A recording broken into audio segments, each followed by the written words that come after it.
Society Matters.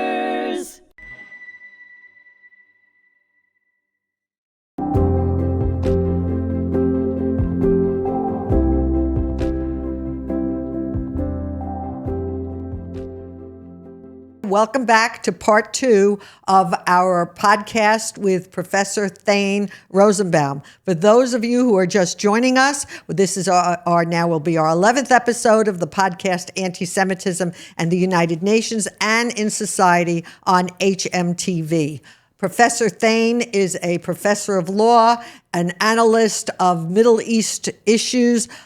He's a novelist. He is a producer of videos. He's a commentator and has published in many, many different important news magazines, newspapers, including the New York Times, Washington Post, Wall Street Journal.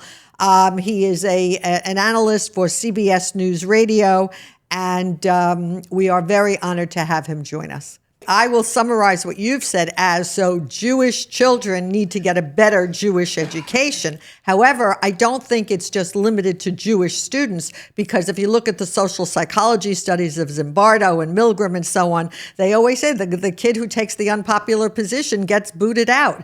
And so I think the desire to be at the cool kids table, as you phrased it, I don't think it's limited to Jewish kids. It's really endemic. In our people. They may not be only Jews, but I can tell you, since I travel so widely, I hear this time and time again. So you can either take me as a source or reject it, but time and time again, I see faculty members with their heads down. I don't want to get involved. I don't want to get involved. You know, there's a famous New York anecdote that I can share, and it's not really all that Jewish. Well, it is Jewish in a way.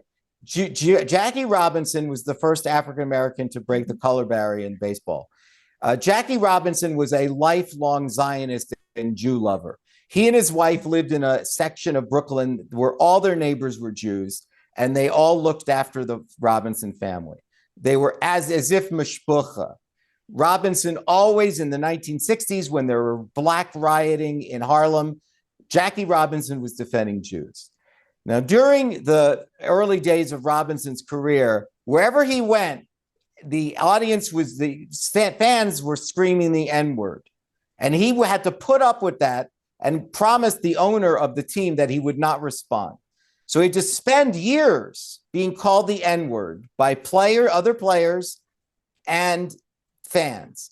And there's a very famous story of the shortstop of the Brooklyn Dodgers, the team in which he played first base. Pee Wee Reese was a redneck from Arkansas, I think. He was a redneck. I don't know if he's in Arkansas, and grew up in a world of racism. But one day, the fans screaming at Robinson with the N-word became so bad that Pee Wee Reese ran across the field and simply put his arm around Jackie Robinson. And Jackie Robinson looked at him and said, "Pee Wee, what are you doing?" He said, "Nothing really. I'm just looking at the field." You know, and what he meant was, this is my guy. Right. This is my guy. You got a problem with my guy, you have got a problem with me. I can tell you, when I was at NYU, I did not see any Pee Wee Reeses. Nobody came up and put their arm around me. Nobody. Jew or Gentile. Did not. Trustees of the universities who were Jewish. Nope. I met with them. Nope. You know why? It's cool to be the trustee at NYU. It's cool. You get to sit at the cool kids table. And so I just insulted them. I'm fine with that. I don't care. They didn't want to prejudice their cachet and in university. That's my Jackie Robinson anecdote that I love, because it says something about moral courage and how hard it is to elevate yourself to. It's hard.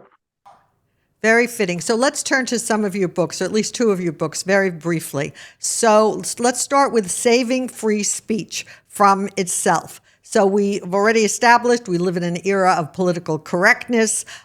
You mentioned, and we brought up the Charlie Hebdo event in Paris, where it was the publishers of a satirical magazine printed pictures of Muhammad, and the end result is that the staff was murdered. So do you think there should be any limits on free speech? And most importantly, in the argument between free speech and offensive speech, where do you draw the line? Well, I certainly in the book say offensive speech, people should feel understood that speech offends. There's a difference between offensive, insulting, and harmful speech, right? To be offended by speech is perfectly acceptable. That's what it means to live in a free speech society. You have to adapt yourself to the culture and to accept the offense as part of the general civic discourse. And you can even feel insulted. The problem is Muslims around the world refuse to be offended or insulted. They won't tolerate it. And instead of objecting, they blow shit up, right? They kill people and blow. There's only one people on the planet who do that. In the book, for Saving Free Speech from Itself, I point out the Book of Mormon. No piece of art has ever insulted a religion more than the Book of Mormon. If you've seen the play, it's not possible. The play is hilarious, and it's not possible to do kind of, to degrade, to insult, to mock the religion. On the opening day of the opening night in Broadway of the Book of Mormon, there was a full-page ad in Playbill, the magazine, the program that you get when you walk into a Broadway house. And on the back page, there was an ad from the Church of the Latter-day Saints, which is the Mormon church. And it said, now that you've seen the musical, come into the church and see the religion. That's it. We don't blow you up. We don't take your head off. We don't assassinate the cartoonists. We don't claim that you can't possibly say that because we don't like the way you said it. So no, there's a difference. The harm is something else. And I talk about that in Saving Free Speech from Itself. When you deprive a person of human dignity, when you strip them of their capacity to function as a citizenship. So for instance, anybody screaming, towel heads go home, right? If you're screaming an incitement, anti-Islam, for the purposes of literally depriving people a right to function in our society, that is harm. That goes beyond offense and insult. And so in that book, I'm against, even though it's law of the country, I'm against Nazis marching on a town of Holocaust survivors. The Supreme Court has said in the Skokie case, Collin versus Smith, that that's free speech rights under Constitution. I'm opposed to that. I'm opposed to Snyder versus Phelps, a Supreme Court decision in which a military soldier was killed, served in Afghanistan and Iraq. And the church in Kansas that is opposed to gay people serving in the military protests at the funerals of dead American servicemen, whether they're gay or not. They oppose gay serving in the military, and they get a permit, and they basically ruin the funeral, the last moment to say goodbye to your child. And the Supreme Court ruled 8-1, that we protect the church's right to say that. This is to me ludicrous, just ugly and nothing to be proud of, if that's what you think the First Amendment means. I don't believe in cross burnings. The Supreme Court has largely said cross burnings are a political statement. No, a country that once had slavery and Jim Crow should not allow anybody to burn a cross on an African American's lawn. Are you kidding me? But we have those free speech rights under the Constitution. So I believe in very strict rules that protect people from their citizenship, their sense of intimidation and threat. So for instance, globalize the Intifada. I'm shocked that I'm one of the few, if only, law professors that has said there are no free speech protections for globalize the Intifada. Why? Because they clearly intimidate and threaten Jews. It says kill Jews wherever they are. And that means if they're standing right next to you, that means you could kill them right here. And so to claim that that's some kind of a political statement when it's so clearly an act of incitement or true threats, these are legal terms that the Supreme Court has said there's no protection for fighting words, true threats and intimidation, incitement to imminent lawlessness, group libel. Those things there are no protection for. So it just seems that when it came to Muslims and progressives and their desire to hate Jews, They were given a license under the First Amendment to say things like from the river to the sea or globalized intifada, when I can tell you that I may be the only honest law professor in America that's saying the Constitution does not grant that. Now, if you want to write an op-ed in your local student newspaper that you're opposed to a two-state solution, there should be a one-state solution, that you think Jews stole land, you want to make an argument of land, go ahead, write an op-ed. You want to engage in civil, civic, political discourse, fine. But if you're screaming near a Jewish person, go back to Poland, right? I'm not sure that's a political statement. That is not a statement. Maybe you're too illiterate to write an op-ed, but that doesn't mean you have the right to do that. So I don't know if that explains my views of the First Amendment, but generally speaking, to be insulted and offended is fine. To be deprived of citizenship and sense of security. There's a very famous quote from Lyndon Johnson that said this in connection with civil rights. A man has a right to go outside with his child and not be humiliated by looking at a sign that says something about the N-word. You have a right as a citizen that we should grant the citizen a right not to strip them of their dignity when they're walking outside and they see a swastika on the garage of their house. There's no First Amendment privilege for that. And that's different from saying, I take issue with Israeli policy and I really support Palestinian self-determination.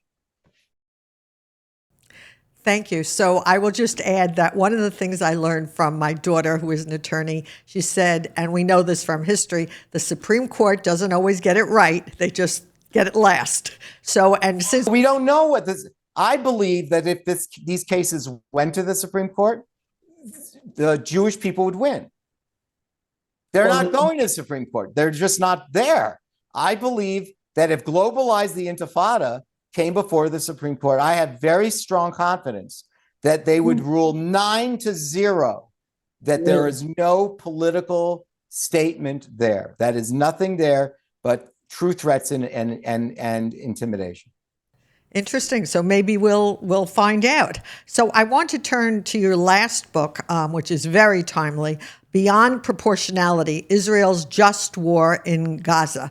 Now, we're all grateful for the ceasefire. We're all grateful for the return of the living hostages. We're praying for the return of the deceased hostages. But Israel, as you said, has been accused of genocide. We've heard it over and over. And I want to quote a blurb from former presidential candidate and Florida Governor Jeb Bush, who wrote, quote, "What can a nation do to defend itself against terrorists who pay no mind to the laws of war? Must it value the lives of its enemies more than its own citizens?" How do you respond? Well, that quote was given as a blurb from my book. So right. Just to be clear, Jeb Bush didn't just say that. He said it in order to encourage people to read my book. He's saying that this book answers that question. And it does, which is to say that if you're fighting what's known as an asymmetric war, where you're fighting people that are not wearing a uniform and not adhering to the laws of war or the laws of military conflict or international humanitarian law or the rules of engagement, if you are not playing by any rules of warfare, and you are hiding behind your own civilians, which is a war crime, and you're firing rockets at other civilians, like Israelis, that's a war crime. Then the question is, is there even an issue of whether Israel has any obligation to follow any of the rules of war? Now, I would argue that they are, and they should still follow the rules of war. And I would argue strongly, and I talk about it in the book, that they have fulfilled those obligations. But Hamas is not even a state. They're not even a state actor. You know, state actors accept the rules of military conflict because they want to survive. The states want to survive. They are not a death cult. Hamas is a death cult. They don't care how many people are killed. So that's why other states in war surrender. and you sue not for peace, but you establish the rules of surrender. Only Israel is not allowed to require the rules for surrender, as opposed to suing for peace. In all of Israel's wars, Israel has to sue for peace. They have to give something back. In the history of the world, that's never happened. You win a war and you make demands as the terms of surrender. Not Israel. Israel sues for peace. Similarly, all other nations surrender because they know that to go forward could be the end of their country. And they figure we've lost, we can't go further, right? Unless you don't give up like the Japanese, which is why we bombed Pearl Harbor and Nagasaki. Nagasaki and Hiroshima. So you're fighting a war against people that are not following any of the rules of war, and they don't have the same rationale as normal countries, which is let's just stop and let's surrender and let's begin anew. Hamas doesn't care. They're living for the next life. They're living to fulfill the wishes of Allah. So that's why they are happily martyring their own people. They don't care. So I think the Jeb Bush quote in support of my book was intended to say, before you reach conclusions about what Israel is doing and what Hamas is doing, you should at least understand the rules of war. And there is a logic to what Israel is doing, and there is illogic to what Hamas is doing. And so back off and let Israel do what is necessary. I thank you for that point of view, and especially in light of the fact that the U.S., as you stated, in World War II, we bombed Hiroshima, Nagasaki, Dresden, civilians were killed. There wasn't even an attempt to warn them or so on. It was the rules of war, and yet in Israel's case, the rules of war are understood differently, and that's very concerning. It's worse than what you said. It's worse. You want me to add to that? We did not believe that Hiroshima, Nagasaki, or Dresden had any military significance. We didn't. Winston Churchill rolled out the number of German cities that he wanted bombed. And he literally said to his generals, I don't care if there are any civilians there at all. The civilians are the people that will end this war by forcing their leaders to surrender. And I want the citizens of Germany to pay the price for allowing a Hitler. That's what he said. Even the German military generals were shocked that he was salivating. Churchill was salivating, thinking, how many civilians live in Dresden? Oh, wow, that's good. Abraham Lincoln, if you read my book, you will know Abraham Lincoln would have been a Zionist. And Abraham Lincoln would have been telling Netanyahu, further, fight further. Don't listen to anybody. That's what he did with the Civil War. He fired generals that wouldn't be more ruthless against the South. And he didn't care at all. When Sherman burned Atlanta, he burned Atlanta and starved the Atlantan people. Yes, he made it difficult to resupply the Confederate army. But Sherman March was intended to punish the South for allowing this Civil War to go on. So now we have this bizarre thing where we have to feed the enemy. We have to get water and electricity to the enemy. There's no war like that. Normally, there's siege warfare. You punish the other side for inflicting the war. And you punish the other side for, in this case, electing through a democracy a terrorist organization. And guess what? Southern babies were killed in Atlanta. Wow. Japanese babies were killed in Hiroshima, Nagasaki, and Dresden. Wow. And there were no college protests for any of those babies. And Abraham Lincoln did not say, I couldn't do this. I couldn't possibly do this. I would be killing. He's saying this war needs to come to an end. Slavery needs to come to an end. And this is how wars are fought. I have so many more questions for you. As you may know, I'm the chair of an NGO committee at the UN called End Antisemitism, Promote Peace. People often say to me, aren't you tired of banging your head against the wall? Nothing will ever change.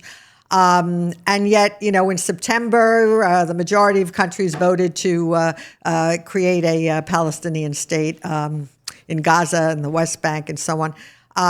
I'm sure you think that this is a reward for Hamas's brutality.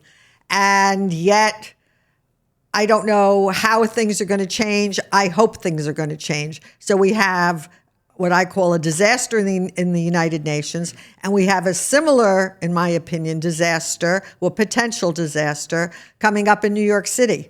So I'm just wondering if you would comment on the upcoming election with the first Muslim mayor, Zoran Mandami, if he in fact is elected, which is expected that he will be, as well as how we could possibly change things at the UN.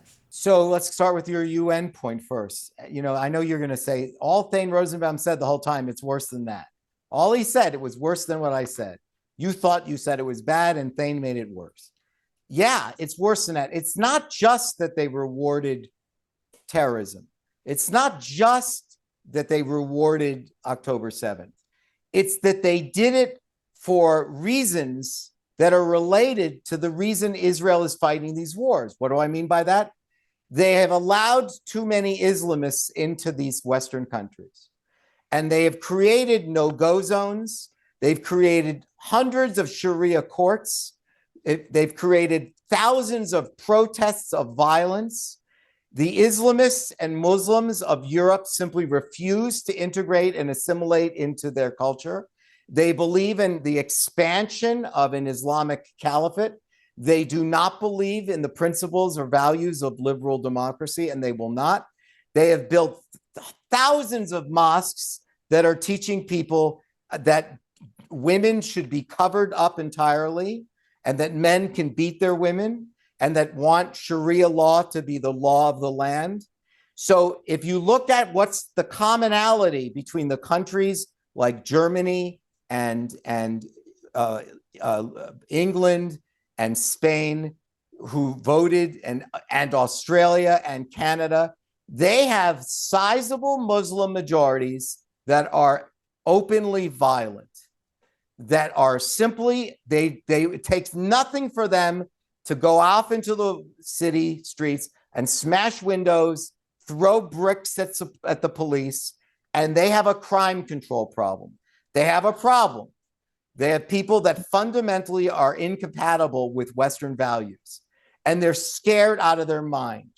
Jews don't do this. And Jews are actually, even though France has the largest population of Jews in Europe, there are still fewer Jews in France than there are Muslims. And Jews don't break windows. Jews don't throw rocks. They don't slit throats. They don't behead people. It's just not what we do. And these leaders are such moral cowards that it's not that they're even philosophically desiring of a Palestinian state. They want to stay in office. They want to stay in office, and they don't want to be decapitated. There was a British member of parliament who resigned because he was calling attention to Muslim and Islamist violence in Europe, and he was killed on the streets. And a member of parliament was killed, and other members of parliament that had similar views changed their opinion. You know why? They didn't want to get killed. So let's be more honest even about what we're seeing here.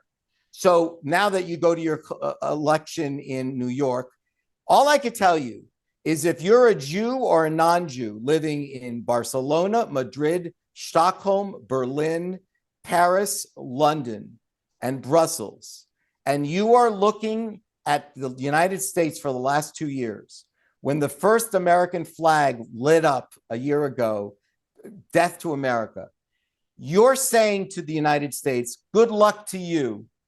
You thought this wasn't going to happen to you. You remained ignorant and completely complacent about what our problems were here. Yes, it's a self-inflicted wound. We allowed way too many people into our country without asking them, first of all, are you here legally? And secondly, will you abide by the law of our country or the law of Sharia? And they all would have said Sharia. And at that moment, they should have said, sorry, you got to go back to Syria. If Sharia is your world, it can't be here. It doesn't work.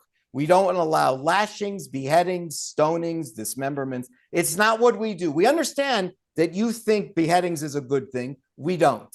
We're not barbarians. And so I don't know. I think we should watch what happened in Dearborn, Michigan 2 weeks ago. A minister or a reverend spoke at a city council meeting. Dearborn has 60% of the population is Muslim. And that includes the entire city council and the mayor. You can look this up. You don't need me for this. It's just that the mainstream media won't tell you, but you can look this up. A very quietly spoken man, a minister, reverend, about my age, elderly, got up to the podium and said to the mayor, I object to my tax dollars being used to rename a street in honor of a Hezbollah terrorist. It doesn't seem right to me that we are honoring a terrorist who was a member of Hezbollah as a street name. And the mayor looked at him and he said, you are not welcome in this city. And if you were to move, which I hope you will, we will throw a parade to celebrate that you're no longer here. Well, and I will add that I recall reading that a local police department decided to add whatever the name of the city was, police department, and they wrote it in Arabic as a patch on their sleeves. And ultimately, they did remove it. So what can I say? You've painted a very bleak picture for us. I'm one that always likes to look at things. Okay, but I'm one who always looks for hope.